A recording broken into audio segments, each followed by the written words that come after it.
mes enfants, on dit que le plus grand coup vient toujours de l'endroit qu'on croyait le plus sûr, de celui qu'on croyait le plus proche, et l'on n'en a même pas conscience. J'ai appris à la manière la plus cruelle comment ce manteau magique qu'on appelle la richesse, une fois jeté sur les épaules d'un être, peut lui arracher la conscience et la mémoire. Ceci est mon histoire. L'histoire amère de la façon dont ma sœur Françoise, après s'être emparée de cette immense fortune, m'a tourné le dos à moi, sa sœur, et m'a chassé de la maison paternelle, m'ôtant jusque souvenir de notre mère. Quand ma sœur Françoise et moi sommes venus au monde, nous n'avons pas dormi dans des lits de soie, ni mangé à des tables garnies. Nous avons grandi dans la seule petite pièce que notre père nous avait laissée, partageant parfois un morceau de pain sec, mais toujours en nous tenant la main très fort. J'ai toujours été celle qui acceptait son sort, attachée à la terre, sachant me contenter de peu, essayant de maintenir la maison debout, comme ma défunte mère me l'avait appris. Mais les yeux de Françoise, eux, regardaient déjà plus loin, vers les vitrines étincelantes des grandes villes, là où nos chemins de poussière prenaient fin. Sa soif insatiable de richesse commença véritablement le jour où elle rencontra, dans notre petite ville, ce riche homme d'affaires venu de Paris. Ce fut le début du désastre qui allait briser le lien que je croyais indestructible entre deux sœurs.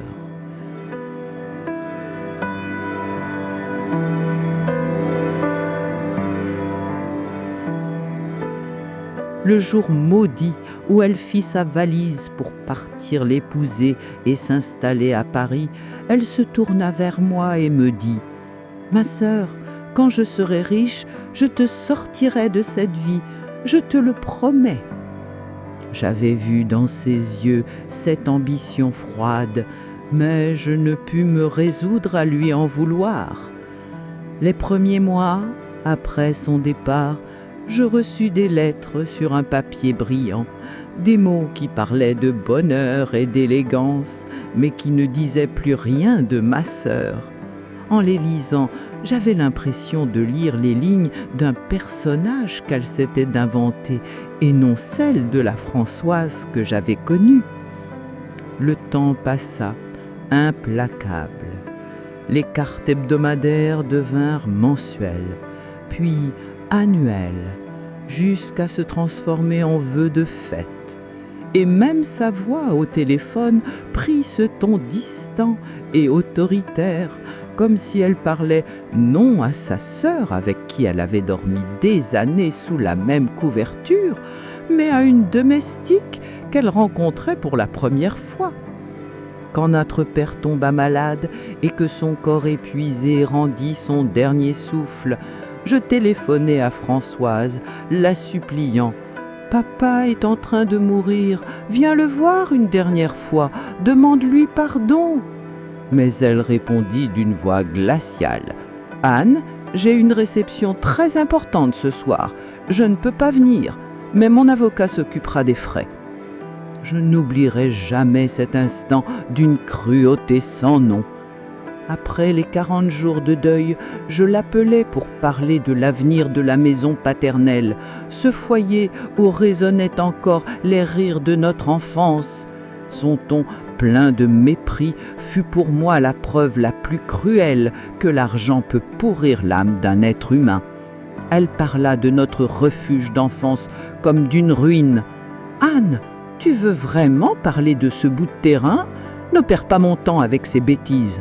Mon avocat te contactera. » À cet instant précis, Françoise, ma sœur de sang, mourut pour moi, non dans un cercueil, mais au bout de ce fil de téléphone. Pendant plusieurs jours après les paroles venimeuses de Françoise, des tempêtes se déchaînèrent dans mon cœur. Pourtant, quelque part au fond de moi, il restait une dernière étincelle d'espoir. Peut-être écouterait-elle enfin la voix de sa conscience, peut-être m'appellerait-elle. Ainsi, je passais mes journées assise près du vieux téléphone, attendant, impuissante.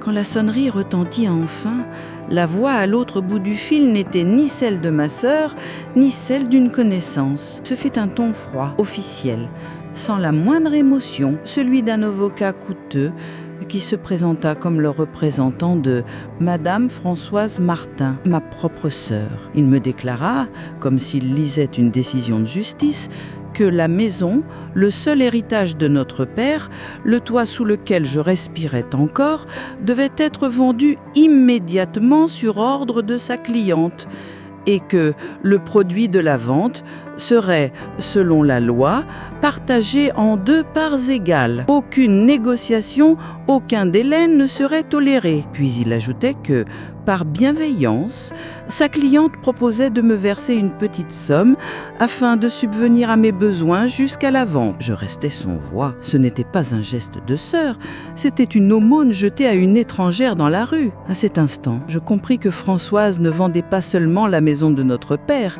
elle mettait aussi en vente nos souvenirs, nos rires d'enfance, et jusqu'aux liens sacrés qui nous unissaient. En m'expulsant de ce lieu, elle cherchait à effacer toute trace de son passé, de sa pauvreté, de moi. Quand l'avocat raccrocha, le silence qui s'abattit dans la pièce se mêla à l'odeur de ma mère, encore incrustée dans les murs. La cruauté de cette trahison m'atteignit alors comme une lame rouillée qui me transperçait l'âme. L'argent qu'elle me proposait, cette prétendue faveur, n'était rien d'autre que l'arrogance d'un esprit convaincu qu'il pouvait acheter mes années de dévouement, les veilles de mes nuits auprès de mon père mourant et même ma fierté d'aîné. Mais elle ignorait qu'à mes yeux, cet argent n'avait pas plus de valeur que la boue sous mes pieds. Je savais qu'elle nageait dans la fortune là-bas, dans son hôtel particulier à Paris, et qu'elle n'avait nul besoin du moindre sou tiré de cette modeste maison. Non, sa véritable obsession n'était pas l'argent, c'était la honte de son passé, ce passé qu'elle voulait effacer avec moi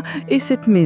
Alors, l'âne docile et silencieuse que j'avais été, celle qui se disait toujours « c'est ma sœur, il faut comprendre », mourut en moi. À sa place, se leva une femme décidée à ne pas sacrifier la mémoire de son père, le parfum de sa mère et jusqu'au lien sacré qui nous unissait. En m'expulsant de ce lieu, elle cherchait à effacer toute trace de son passé, de sa pauvreté, de moi. Quand l'avocat raccrocha, le silence qui s'abattit dans la pièce se mêla à l'odeur de ma mère, encore incrustée dans les murs. La cruauté de cette trahison m'atteignit alors comme une lame rouillée qui me transperçait l'âme. L'argent qu'elle me proposait, cette prétendue faveur, n'était rien d'autre que l'arrogance d'un esprit convaincu qu'il pouvait acheter mes années de dévouement, les veilles de mes nuits auprès de mon père mourant, et même ma fierté d'aîné. Mais elle ignorait qu'à mes yeux, cet argent n'avait pas plus de valeur que la boue sous mes pieds. Je savais qu'elle nageait dans la fortune là-bas, dans son hôtel particulier à Paris,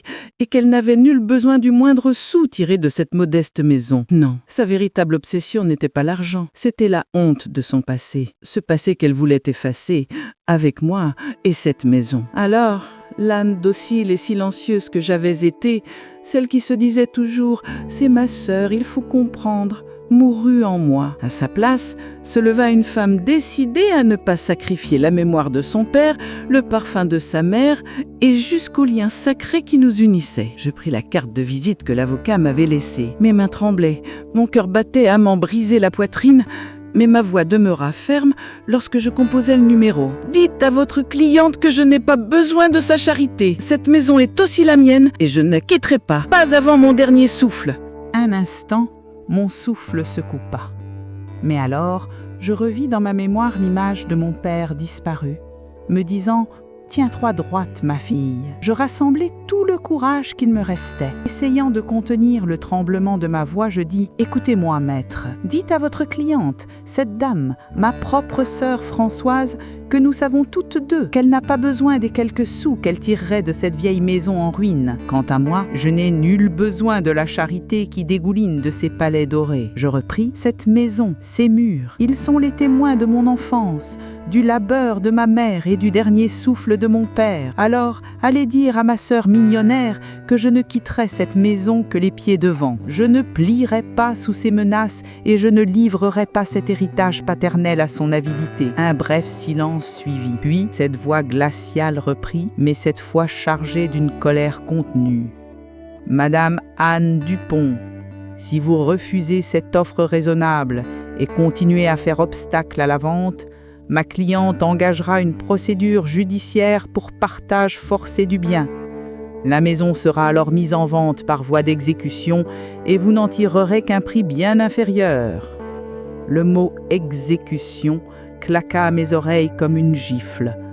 Je compris alors, avec amertume, que ma sœur n'hésiterait pas à utiliser non seulement sa fortune, mais aussi la froideur des lois pour m'arracher à ce foyer.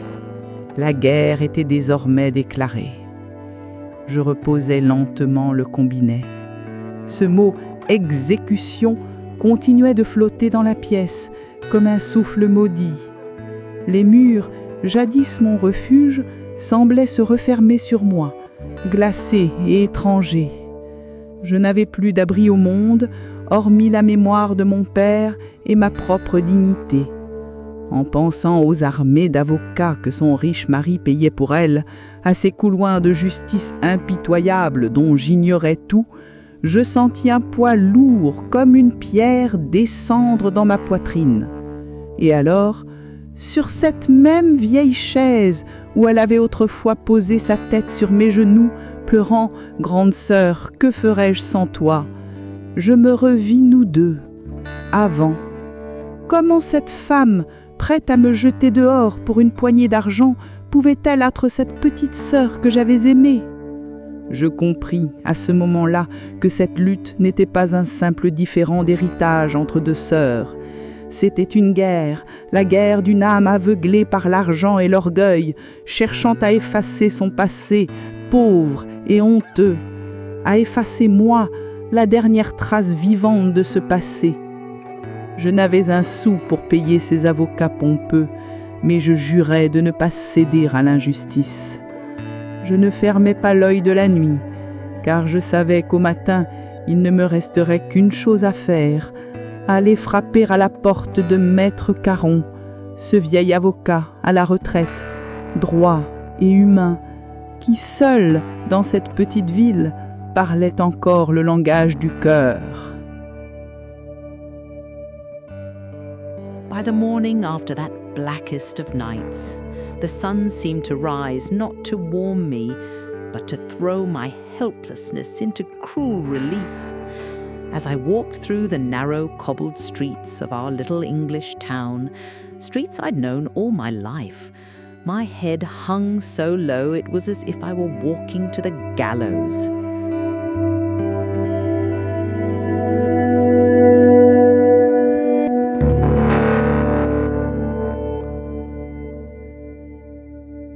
I made my way, slow and heavy, to Mr. Graham's cramped office on the second floor of the old coaching inn, an office my father used to visit in his working days.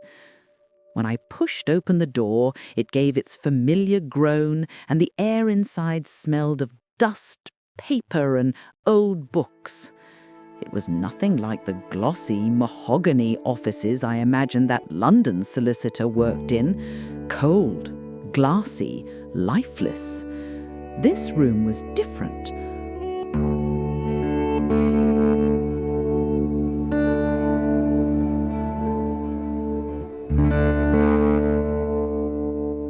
The walls yellowed by time and prayer, the shelves bowed under the weight of law books, the kind of place where decency still had a pulse. And there, behind the old oak desk, sat Mr. Graham, my father's old friend, a man whose honesty was written on the lines on his face. When he saw me, pale, hollow-eyed, broken from a night without sleep, he set down his fountain pen, peered over his glasses, and said with that gentle northern lilt of his, "Good heavens, Anne, what's brought you here at this hour? Sit down, love, catch your breath.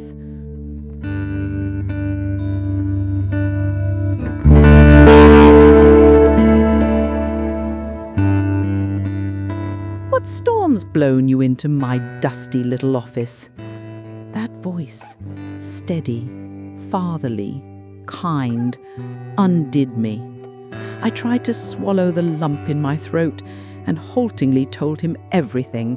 The cruelty my wealthy sister had dealt me, how my own flesh and blood meant to throw me into the street.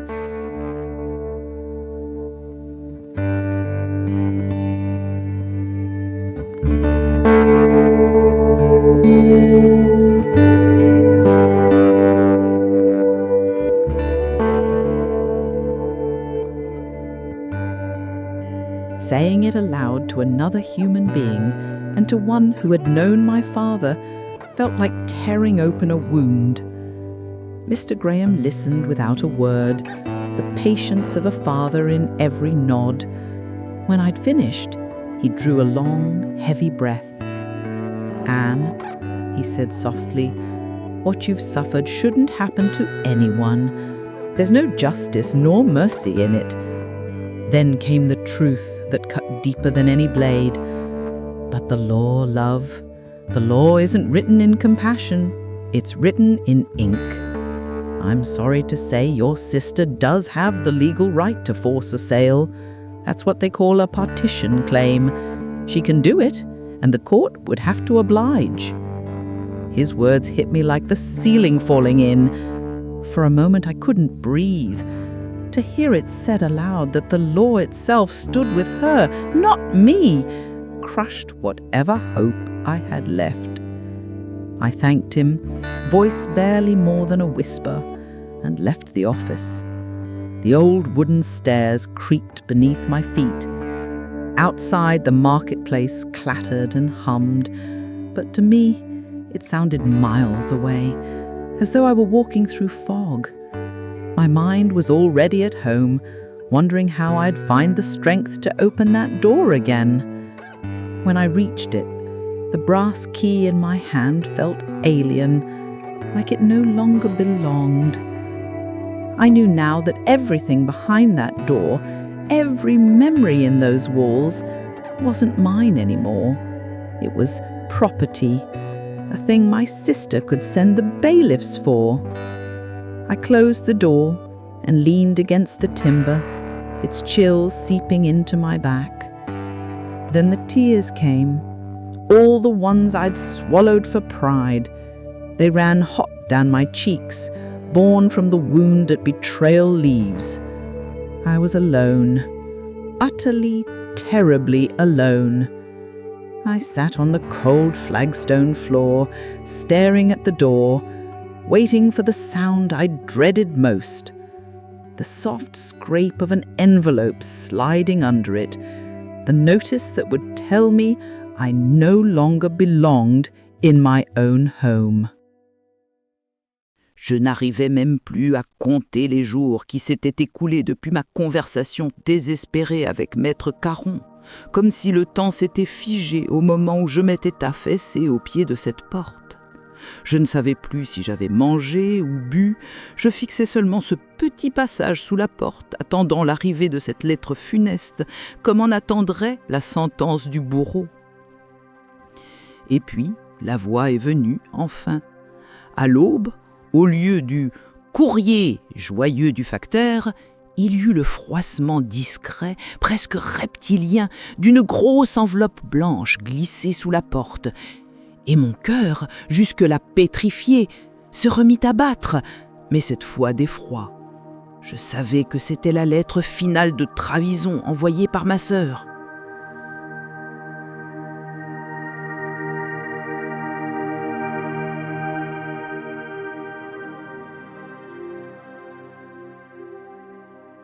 Je me traînais sur la pierre froide jusqu'à l'enveloppe. Mes mains tremblaient si fort que ce n'était pas un simple papier que je m'apprêtais à saisir, mais un poignard empoisonné. L'ouvrir me donnait l'impression d'expirer pour la dernière fois dans la maison paternelle. Lorsque je déchirai l'enveloppe et que ces feuilles officielles aux airs solennels tombèrent à mes pieds, je ne pouvais pas déchiffrer ce jargon juridique complexe, mais les gros titres, assignation et demande en partage, me martelèrent la certitude que ma sœur ne faisait pas de bluff. Elle avait déjà usé les portes du tribunal pour me chasser.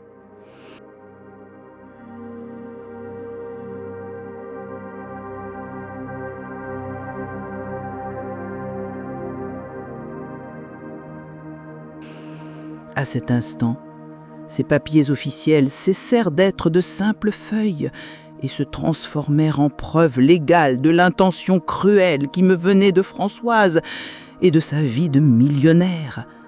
Le message implacable « Tu n'existes plus dans mon passé, je t'efface ». J'appris ce jour-là que je n'avais plus en face de moi une sœur, mais un étranger dont la mémoire avait été rachetée par l'argent et dont la conscience était atrophiée. Les feuillets aux sceaux officiels que je tenais ne constituaient pas seulement une assignation, ils étaient le dernier cachet noir posé sur la conscience de Françoise. Plus je tentais de lire, moins je voyais de lettres. J'entendais plutôt le cri étouffé de son âme étranglée par la richesse. « Tu n'existes plus ».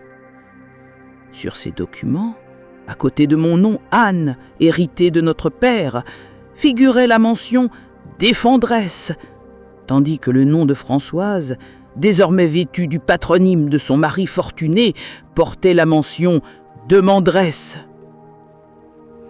C'était la gifle la plus lourde que j'ai reçue dans ma vie. Nous n'étions plus les sœurs d'autrefois, mais deux ennemis opposés devant des avocats cossus.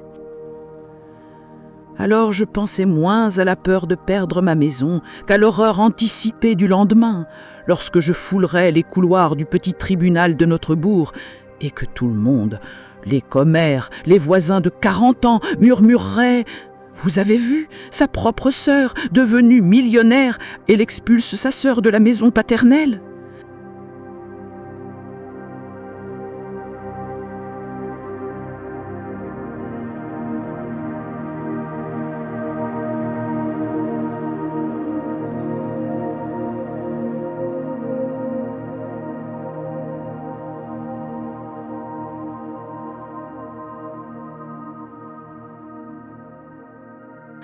L'idée seule me glaçait d'humiliation.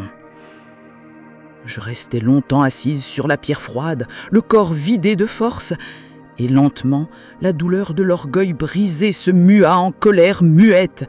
« Tu ne me feras pas ça, Anne. Ce n'est pas seulement une maison, c'est ton honneur. » Cette demeure était la mémoire de nos parents, et elle tournait désormais en trahison aux yeux de celle qui les avait autrefois aimés. Broyant entre mes doigts ces feuilles menaçantes préparées par ces avocats onéreux, je compris que ce n'était plus le temps des larmes et des plaintes. Il était temps de repasser la porte de l'étude de maître Caron, décidé non plus à supplier la loi, mais à lui répondre, à hurler devant la justice que je ne renoncerai pas à la maison, parce que ma sœur, dépourvue de scrupules, le désire. Je montai les marches grinçantes de cette vieille auberge, non plus avec la honte et l'impuissance de la première fois, mais avec une colère froide, injuste, brûlant au creux de mes paumes, le poids de la trahison officielle, la preuve écrite de la cruauté de mon propre sang. Je savais désormais qu'il n'était plus temps de mendier la pitié, mais de préparer la guerre. Je n'entrai pas timidement cette fois. J'ouvris la porte de maître Caron d'un geste brusque. Lorsqu'il me vit, le visage gonflé par les larmes, mais le regard aussi tranchant qu'une lame, la compassion paternelle sur ses traits se transforma en cette lassitude lucide que seuls les hommes de loi connaissent. Sans un mot, je posai sur son bureau ces papiers glacés, marqués « demanderesse » et « défendresse », comme on déposerait un fardeau trop lourd. Puis je plongeai mes yeux dans les siens. « La dernière fois que je suis venu, maître Caron, vous m'aviez dit que la loi était de son côté, dis-je en retenant le tremblement de ma voix. Mais aujourd'hui, je ne veux pas savoir ce que dit la loi, je veux savoir ce que dit la conscience. Dites-moi s'il existe, dans vos vieux livres poussiéreux, une seule ligne capable de défendre mon honneur contre cette ingratitude. » Le vieil homme vit alors dans mes yeux une détermination brisée, mais indomptable. Il prit une profonde inspiration, posa la main sur les documents et déclara « Très bien, Anne. Puisqu'ils viennent avec la puissance de l'argent, nous répondrons avec la force des souvenirs et de la justice. Nous déposerons une réponse dans les délais et dans la salle d'audience, nous leur rappellerons que cette maison n'est pas qu'un titre de propriété, mais une vie entière gravée dans ses murs. » Quand je quittai son bureau, le mot « nous nous battrons » résonnait encore dans ma tête comme une cloche d'espérance. Mais je savais combien cette espérance était fragile, combien notre quête de justice paraîtrait minuscule face à la montagne d'argent et à l'armée d'avocats sans âme qui se dresserait contre nous. Avant même que l'encre du tribunal n'ait séché, la nouvelle s'était déjà répandue dans notre petite ville comme une peste. Dans chaque regard, je lisais la pitié ou le jugement. Le boulanger, l'épicier, même mes voisins de 40 ans murmuraient « La pauvre Anne !» ou d'un ton plus dur « Vous avez vu, sa propre sœur l'a traînée en justice ?» La boue que Françoise avait lancée depuis son monde de luxe n'avait pas seulement souillé ma maison, mais aussi mon nom. Elle avait taché l'honneur et la réputation que j'avais tissée patiemment au fil des ans. Je n'étais plus la grande sœur respectée du quartier. J'étais désormais la femme dont on parlait à voix basse, la malheureuse que sa propre sœur avait traduite devant les tribunaux. Les nuits passaient sans sommeil, et je savais qu'il y en avait un autre dans cette ville qui ne dormait pas non plus, Maître Caron, penché sur ses étagères couvertes de poussière, fouillant ses épais recueils de droit, cherchant les mots justes pour raconter au juge ce que signifiait pour moi cette maison, ses souvenirs, ce dernier serment d'amour filial. Puis la semence de lettres arriva. Cette fois, il n'y avait pas de menace, seulement une date. Le jour où, dans cette salle glaciale, je devrais affronter ma sœur, millionnaire, non plus comme sœur et sœur, mais comme demandresse et défendresse. En lisant cette date, je compris que nous venions de franchir la ligne de non-retour. Le matin maudit fixé pour l'audience arriva enfin. Même le soleil, complice de la noirceur qui régnait en moi, s'était caché derrière les nuages, refusant de briller. En m'enroulant plus étroitement que jamais dans mon vieux châle, j'avançai à pas longs vers les murs froids du tribunal de notre petite ville, ces murs qui sentaient la poussière et l'état, comme si je marchais vers mon propre enterrement. À mes côtés marchait Maître Caron, mon vieil avocat, honnête et loyal.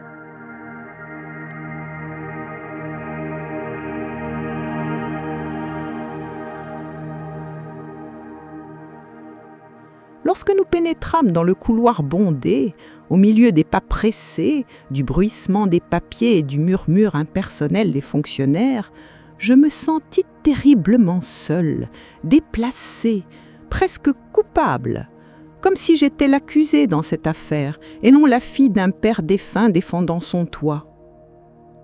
Et puis je la vis. Cela faisait des années que je n'avais pas aperçu ce visage, pas même le jour des funérailles de notre père, où elle n'avait pas daigné paraître. Là, au fond du couloir, entourée d'une armée d'avocats tirés à 4 épingles, drapée dans un luxueux manteau de fourrure, se tenait Françoise, ma sœur, ou plutôt celle qui l'avait été. Elle semblait n'être pas venue au tribunal d'une petite ville, mais à un bal au palais. Nos regards se croisèrent une fraction de seconde, une seconde qui me pesa comme une éternité. Dans ses yeux, je ne vis ni remords, ni honte, ni cette simple lueur de conscience qui aurait pu dire « Ma sœur, qu'avons-nous fait ?» Je n'y vis que du mépris, ce regard glacé que l'on réserve à une mendiante importune. C'est alors que la porte massive de la salle s'ouvrit et que l'huissier prononça nos noms d'une voix forte. Mon vieux défenseur serra doucement mon bras tremblant, un geste silencieux qui disait « Tiens bon, ma fille !» Sous le poids du dernier regard venimeux de ma sœur, j'avançai vers la salle où mon destin allait s'écrire. La salle d'audience, haute, glaciale, résonnant de chaque mot, m'écrasa dès que j'y entrai. Le juge, silhouette lointaine derrière son pupitre, semblait inatteignable, figé dans la neutralité. Face à lui, entourée de ces hommes en costume, je me sentais plus petite qu'une vieille chaise oubliée dans un coin. « La parole est à l'avocat de la partie demanderisse », déclara le juge. L'avocat de ma sœur se leva, costume impeccable, visage de marbre, et commença à dérouler dans un langage que je ne comprenais pas la liste froide des droits de sa cliente, cette maison qu'il qualifiait de vétuste, ce bien qu'il disait sans valeur. Chaque mot, propriété, part, bien immobilier, résonnait comme un coup de hache dans les murs de mon enfance, dans le parfum de ma mère incrusté dans le bois, dans le dernier souffle de mon père. Pour eux, ce n'était qu'un terrain à vendre, un chiffre à ajouter à un compte. Pour moi, c'était tout ce qu'il me restait de la vie. L'avocat conclut en me jetant un regard méprisant.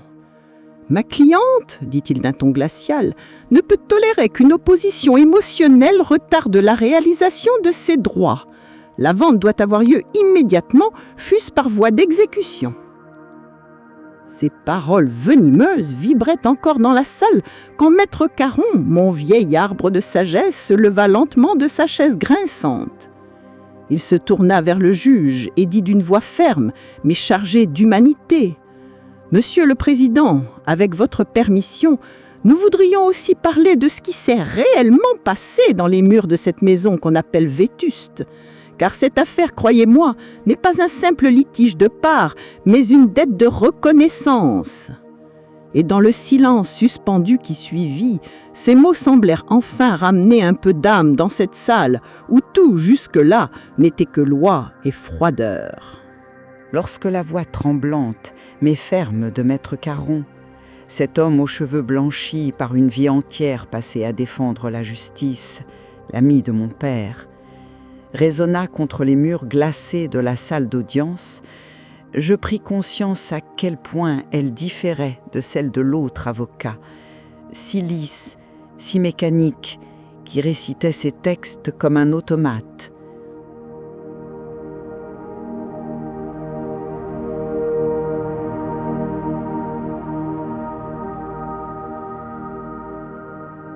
Ce n'était pas la voix d'un homme qui connaissait les lois.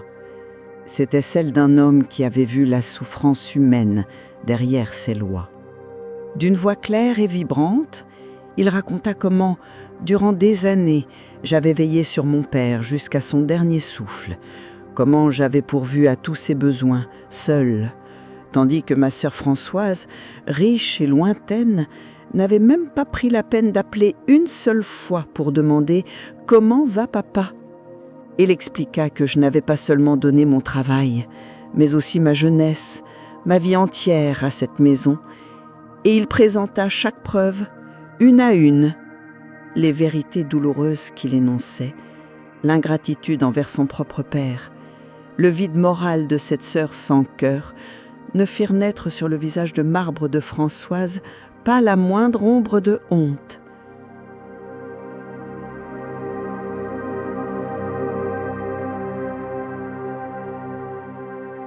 Elle jouait avec la fermeture de son sac en cuir, comme une spectatrice, s'ennuyant à un mauvais théâtre, attendant que la pièce se termine. Ce geste balaya en moi la dernière trace de pitié. Alors Maître Caron reprit, sa voix emplissant la salle. « Monsieur le Président, le droit regarde bien sûr l'encre sur un acte de propriété, mais la justice, elle, doit aussi considérer la sueur mêlée au plâtre, le travail gravé dans ses murs, le prix payé en années de dévouement. Exiger cette vente, c'est un abus de droit, et cela heurte la conscience. » Le mot « abus de droit » résonna sous les plafonds hauts du tribunal. Je vis les visages polis des avocats de ma sœur se crisper, leur posture fière chanceler un instant, car maître Caron avait traduit mon cri silencieux dans le langage du droit et l'avait déposé sur le bureau du juge comme un marteau. Et pendant un instant fugace, même le visage du juge, jusque-là caché derrière la froideur des codes, sembla s'adoucir. Je sentis que ce mot « abus de droit » trouvait écho dans son cœur, qu'il voyait enfin derrière la demanderesse une fille ingrate. L'intervention de maître Caron avait fissuré le vernis de la partie adverse.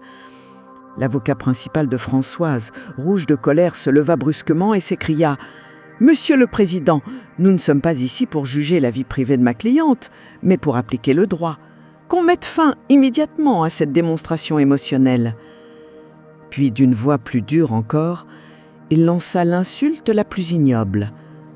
La défendresse, sous prétexte d'avoir soigné son père, a occupé gratuitement le bien de ma cliente pendant des années. C'est ma cliente qui est lésée, privée de sa part et de ses revenus. Ce mot « loyer » n'arriva pas à mes oreilles comme un argument, mais comme une gifle.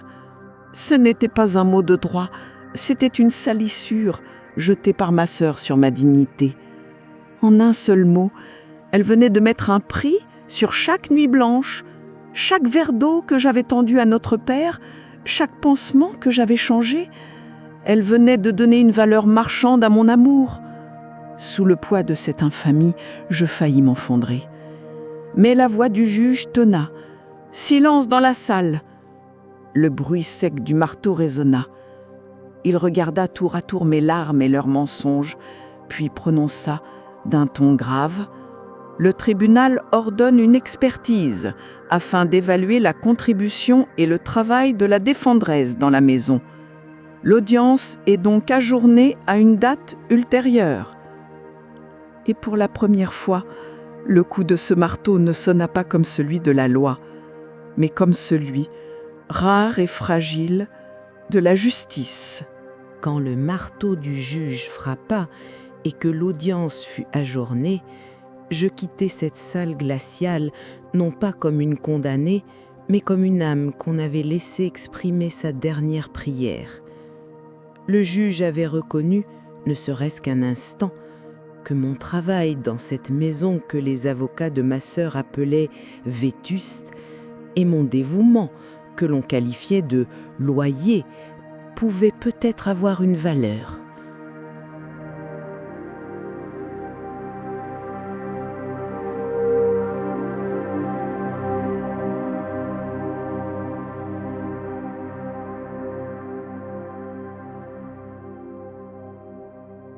En sortant dans le couloir, je vis le visage de marbre de Françoise viré au pourpre de la colère. Elle, qui pensait que l'argent suffirait à tout régler en un jour, venait de voir son plan parfait se gripper sur un seul mot : conscience. Ce mot, lancé par mon vieux maître Caron, venait d'enrayer la machine huilée de son arrogance. En descendant les marches froides du tribunal, mon avocat m'expliqua, d'une voix douce mais lasse, ce que signifiait la décision. Une expertise, Anne. Cela veut dire que des gens viendront chez toi, des étrangers, pour mesurer ton travail, ton dévouement, ton amour. Ils évalueront ta vie comme on évalue un objet sur un marché. Depuis ce jour, ma maison cessa d'être un refuge. Elle devint un champ d'inspection, un lieu où, à tout moment, des regards étrangers pouvaient venir fouiller, jauger, chiffrer les moindres recoins, même les souvenirs les plus intimes. Et cette attente devint un supplice pire encore que celui du procès. Je me surprenais à trembler en imaginant ces hommes venir calculer la valeur de la chambre où j'avais veillé mon père pour qu'il ne tombe pas du lit, estimer le prix de chaque repas que je lui avais donné, de chaque drap que j'avais changé. Comment pouvait-on, avec un semblant de conscience, mettre un tarif sur des années d'amour filial ?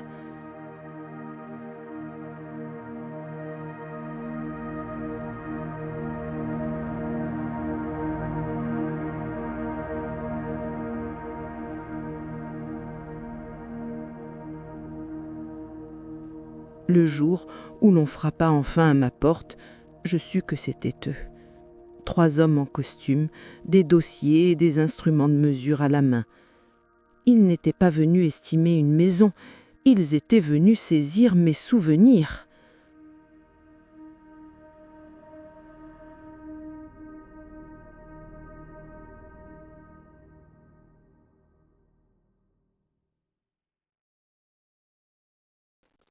Ils pénétrèrent dans ce que je considérais comme un sanctuaire, leurs chaussures boueuses laissant des traces sur le parquet que ma mère avait poli des centaines de fois. Chaque pas semblait écraser non pas du bois, mais mon âme. Chaque fois que leurs règles de métal touchaient les murs, j'avais l'impression qu'ils mesuraient la résistance de mon cœur. Je leur disais « Messieurs, cette pièce, je l'ai réparée de mes propres mains pour que mon père n'ait plus froid à cause de l'humidité. Et ce robinet, je l'ai changé une nuit, seul, alors qu'il avait de la fièvre. » Mais ils ne m'écoutaient pas. Ils notaient, calculaient, observaient le plâtre, la marque du robinet. Jamais mes larmes. Et derrière eux, comme une ombre, se glissait l'avocat de ma sœur. Chaque fois que je disais « je l'ai fait moi-même », sa voix cinglante s'élevait « ce sont des travaux d'entretien ordinaires, sans facture, ils n'ont aucune valeur légale ». Sous ces mots glacés, mes années de dévouement se transformaient en néant.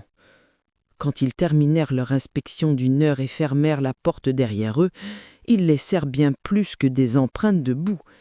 Ils laissèrent sur chaque mur, sur chaque souvenir, des étiquettes invisibles de prix. Et dans mon cœur, une humiliation si profonde qu'elle me coupa le souffle. Pendant que je passais, seule, la nuit glaciale à nettoyer la maison paternelle souillée par les pas brusques de ces messieurs en costume, ce n'était pas tant les traces de boue que j'effaçais que la tache d'ingratitude qu'ils avaient apposée sur mes souvenirs sacrés. Je savais en effet que, désormais, ce que je frottais ne serait plus vu comme de la dévotion, mais comme un simple coup inscrit dans leur carnet froid. L'agonie d'attente qui suivit cette visite honteuse prit fin le jour où le téléphone de Maître Caron sonna, sa voix plus fatiguée et plus en colère que jamais. « Anne, ma fille, ces sans-cœurs ont rendu leur rapport. Viens, il faut que tu vois ça et que tu leur répondes. » Ce fut à ce moment précis que j'appris l'horreur de la somme qu'ils m'avaient attribuée pour ma vie entière, le prix dérisoire et moqueur qu'ils osaient appeler une indemnité de réparation.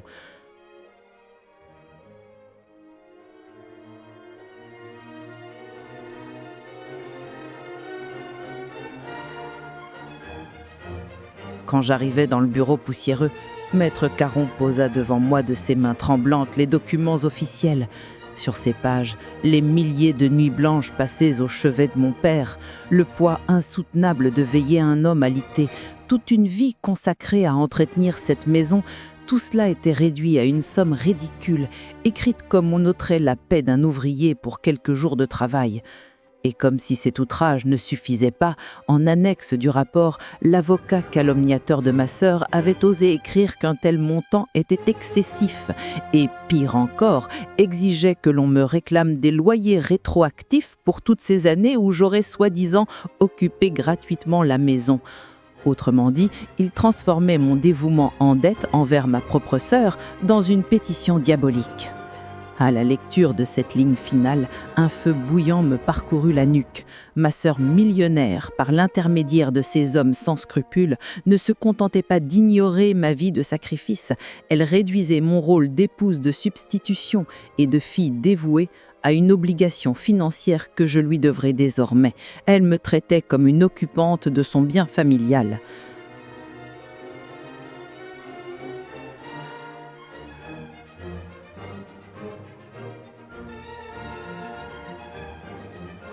Quand enfin arriva le jour du verdict, l'audience décisive où le juge rendrait sa décision finale, je me rendis au tribunal sans colère ou révolte, mais avec la résignation d'une victime attendant la sentence du bourreau, car ces rapports écrits avec l'encre de l'argent et cette stigmatisation d'occupante avaient déjà sali l'intégrité de ma longue dévotion.